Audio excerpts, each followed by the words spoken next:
Ya, Dokter. Biru masih investigasi sederhana saja yang waktunya bisa kita tentukan. Jadi kami tidak membuat itu harus RCA. RCA baru kami mulai ketika gradingnya kuning. Dulu sebenarnya waktu di awal-awal kami yang melakukan semua RCA termasuk yang ada di unit. Ini ya Dok, sebagai gambaran untuk pengingat saja. Oh maaf, ternyata nggak bergerak dia ya. Bentar. Nah, namun demikian kalau sekarang dokter semuanya dikirim ke kami, malah yang sentinel nggak punya waktu, kehabisan gitu. Sehingga kami menurunkannya kepada unit. Ini dokter di tempat kami, namun tentunya sangat berbeda ya, boleh saja sesuai dengan kapasitas masing-masing. Begitu barangkali Dokter Oka. Salam untuk Dokter Reni. Kayaknya ini teman angkatan sekolah saya dulu nih. Oh iya Dok, reuni ya Dok. Reunian di workshop. Ini berarti kebijakan masing-masing. Mungkin nanti awalnya bisa teman-teman yang jago, yang jago mutu dulu, kemudian lama-lama diserahkan ke unit, sisanya yang kasus sentinel baru dikoordinir oleh teman mutu, mungkin gitu Dokter Sita ya. Betul, Tapi Dokter Oka. sebanyak mungkin pembelajaran RCA-nya jangan cuma karena akreditasi, tapi sebanyak mungkin kasus-kasus yang diangkat gitu, sehingga kita tambah terampil. Berikutnya Dokter Sita, dari RSUP Rifai. Untuk insiden KTD alergi pada pasien yang tidak diketahui, yang tadi sudah dijelaskan Dokter Arjati, atau KTD efek obat masuk grading warna apa? Apakah masih perlu dilakukan RCA? Silakan Dok. Baik, matur nuwun Dokter Oka.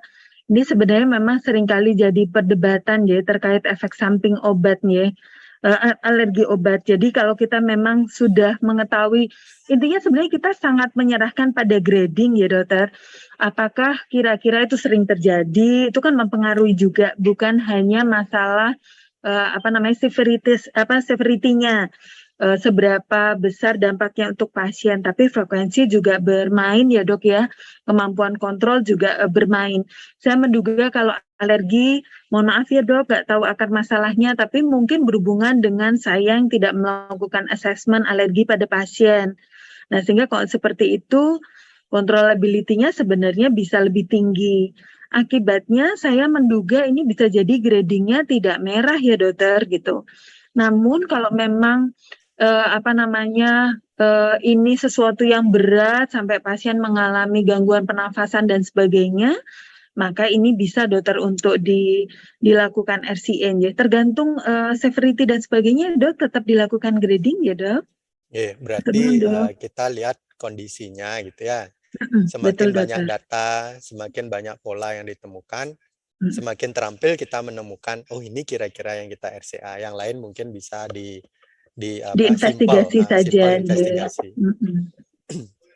Oke, kita lanjut.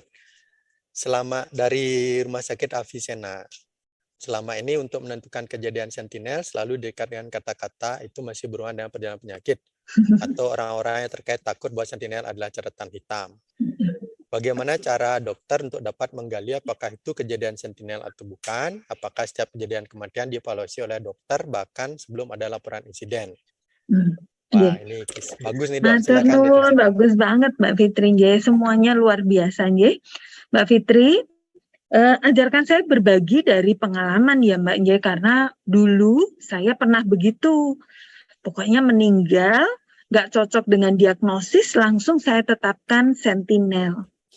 Namun saya tahu apa, bisa diketahui bahwa saya basicnya psikiatri. Jadi ya saya nggak tahu kalau ini kejadian penyakit dalam, bedah, dan yang lainnya. Saya nggak punya kapasitas itu. Dan karena sering ternyata salah Mbak Fitri, maka saya mengubah. Mulai dari undangan saja saya udah ubah gitu. Yaitu dengan mengajak teman-teman berkumpul untuk potensi sentinel. Saya nggak mengatakan itu sentinel. Kedua, ketika kita bertemu, setelah saya sampaikan, kami mendapatkan laporan seperti ini, kami ingin mempelajari lebih dahulu apa yang terjadi pada pasien sebelum kita tentukan ini sentinel atau bukan. Nah, banyak kali kami harus menyampaikan definisinya lagi Mbak Fitri, gitu bahwa yang disebut sentinel itu seperti apa. Nah, kita tahu di definisi yang sekarang di Starkes lebih luas ya, Dulu kan kesannya meninggal saja gitu. Sekarang cedera berat sampai dia harusnya ruang rawat biasa jadi ICU pun juga. Bahwa kalau nanti semua menyepakati bahwa ini bukan sentinel, ya nggak apa-apa, semua akan happy gitu. Tanpa saya seperti punya otoritas gitu mengatakan ini sentinel. Karena kan saya nggak tahu kejadiannya seperti apa. Dan biasanya tidak hanya saya konfirmasi dari satu orang. Saya tanyakan juga kan tadi ada dalam tim kita ahlinya ya. Jadi kita tanyakan pendapatnya juga. Oh memang ini penyakitnya suka begitu. Berapa persentasenya kejadiannya? Ya sudah. Nanti kita semuanya akan legowo. Tetapi yang paling penting dalam proses itu biasanya teman-teman saya akan tetap bilang, tapi ya Fit, sebenarnya bisa loh supaya nggak terjadi kematian tuh kita A, B, C, D. Jadi tetap dapat pembelajaran, nggak ada ruginya ngumpul gitu. Selain tambah kenal ya, tapi juga ternyata tetap dapat pembelajaran. Itu barangkali Mbak Fitri, jadi kita nggak seperti orang yang menghakimi bahwa ini pasti sentinel. Kita belajar dari beliau juga. Terima kasih. Terima kasih Dokter Sita. Jadi kalau misalnya pertanyaan yang tadi itu boleh nggak misalnya gini Dok, ada yang hal-hal yang sudah ditetapkan oleh standar nasional kelompok sentinel. Nah itu sudah memang harus kita tindak lanjuti. Betul. Kemudian ada hal yang kemudian lokal di rumah sakit kita yang perlu kita sepakati kira-kira ini perlu kita pikirkan apakah ini sentinel seperti itu ya dokter ya. Betul, boleh Ya. sekali Dokter Oka, betul sekali. Itu bisa kita lakukan gitu ya. Nah, ketika mau menentukan daftar itu pun juga kan akhirnya kita belajar sama teman-teman itu ya. Mereka sendiri bisa melihat bahwa iya ya ini sentinel nih. Jadi definisinya datang dari para ahlinya. Makasih Dokter Oka. Berarti kira-kira kalau kematian itu kan sebetulnya kita tidak bisa menolak kematian gitu ya. Tapi setidaknya kematian itu dengan harga diri, kematian dengan dignity gitu ya.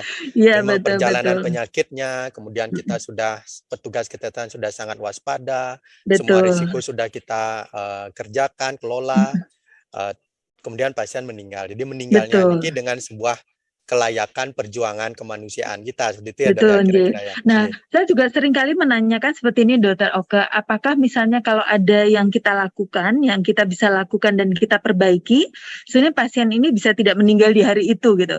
Meskipun saya sampaikan bahwa itu urusannya Tuhan ya, tetapi apakah sebenarnya masih ada yang bisa kita lakukan untuk menambah gitu kualitas dari kehidupannya sebelum kematian.